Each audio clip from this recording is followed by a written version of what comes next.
విశాలమైనటువంటి ప్రదేశంలో పెట్టుకుంటున్నాం. కానీ మనము మన ఎలక్షన్లు జరుగుతున్నాయని బయట సమాజం తెలియాలి.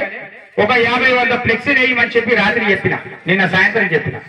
సరే అన్న అది కూడా వేస్తా అని చెప్పిండు. మన సగర పేరు సగర సంఘం అని చెప్పి వనపర్తిని ఇవాళ మొత్తం ఫ్లెక్సీలు వేసి పోల్ బ్యానర్ వేసి ఇట్లా ఏది అవసరమైతే అది అన్ని విషయాలలో సగర సంఘానికి నేనున్నాను అని చెప్పేసి అడిగిన ఒక మాటకు కాదనకుండా ఈ ఎన్నికలకు సంపూర్ణమైనటువంటి ఆర్థిక సహకారం అందించినటువంటి ఆర్కే రవిసాగర్ గారికి రాష్ట్ర సగర సంఘం తరఫున అభినందనలు, కృతజ్ఞతలు తెలియజేస్తా ఉన్నాం. అందరు గట్టిగా ఒకసారి. రెండవది, నాకు ఫోన్ చేసాడు, అన్నా మన వాళ్లకు నేను ఏమైనా గిఫ్ట్ ఇచ్చుకోవచ్చా అన్నాడు. ఏ గిఫ్ట్ ఇస్తావా?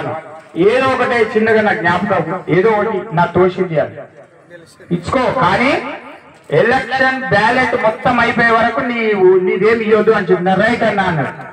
ఓటేసి బయటకు వచ్చేలోకి ఇద్దామా అన్న అన్నాడు. వద్దన్నా అని చెప్పిన.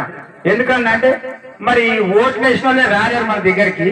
ఆ ఓట్లు వేపించడానికి వచ్చిన గ్రామ కమిటీలు వచ్చిండ్రు, సగరులు వచ్చిండ్రు, బాధ్యత కలిగిన వాళ్ళు వచ్చిండ్రు. మండల ఒక ఆయన తిరుపతి సగర్ అని చెప్పి మన అదేంటి వీపనగంట తిరుపతి సగర్ ఎలక్షన్ లో ప్రాబ్లం వస్తే నా పొద్దున్న ఓటు నేను విరమించుకుంటే వేరే వాళ్ళకి ఇవ్వండి అని చెప్పి తప్పుకున్నాడు. మన వేరేగా వీపనగంట తిరుపతి సగర్ ఏంటున్నాడు మండల ప్రెసిడెంట్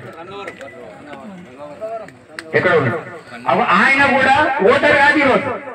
అదే నేను ఎందుకు చెప్తున్నంటే వచ్చిన వాళ్ళు మరి ఆ చిన్న గిఫ్ట్ ఏదో జ్ఞాపిక కానీ నువ్వు వచ్చిన అందరికీ ఇవ్వాలి మన బంధువులకు. కాబట్టి నువ్వు ముందు ఇవ్వద్దు, తర్వాత ఇంకో రకమైనటువంటి ప్రచారం కూడా జరుగుతుంది. మొత్తం కంప్లీట్ అయ్యే వరకు ఇవ్వద్దని చెప్పిన. ఎక్కడ పేరు మనలు ఆ గిఫ్ట్లు తెచ్చి ఇచ్చేసేయండి. ఎక్కడ కూర్చుని అక్కడనే తీసుకోండి, ఎక్కడ ఎవరు లేవు, కూర్చున్న కాడికి ఇచ్చేసేయండి. తర్వాత ఇగో ఇందుకు మళ్ళొకసారి రవేణకు ధన్యవాదాలు తెలియజేస్తూ ఇక మన ఎలక్షన్ విషయం నేను ఉపన్యాసం కాదు కానీ కొన్ని విషయాలు మీ దృష్టికి తీసుకురావాలి ఒక రాష్ట్ర అధ్యక్షుడిగా. ఇక్కడ ఉపన్యాసాలు, మన సంఘ చరిత్ర, మన కథ, మన వ్యవహారం గురించి మాట్లాడాలనుకుంటే చాలా మంది మా సత్యం సాగర్ కూడా ఈరోజు ప్రధాన కార్యదర్శి నాతో కలిసి 24 గంటలు 366 రోజులు వెన్నంటి పనిచేస్తున్నటువంటి వ్యక్తి.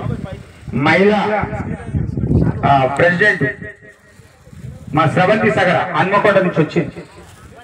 రాష్ట్ర గౌరవ సలహాదారులు రామ్ సాగర్ అన్న, అట్లనే ఇక్కడ మా సత్యమన్న రాష్ట్ర ఉపాధ్యక్షులు ఉమ్మడి ఆంధ్రప్రదేశ్ ఫెడరేషన్ తెచ్చినప్పుడు ప్రధాన కార్యదర్శుడు ఉమ్మడి ఆంధ్రప్రదేశ్, మాజీ అధ్యక్షులు తిరుపతి అన్న, క్యాండిడేట్ ఇప్పుడు సామన్న, చంద్రయ్య అన్న, సత్యం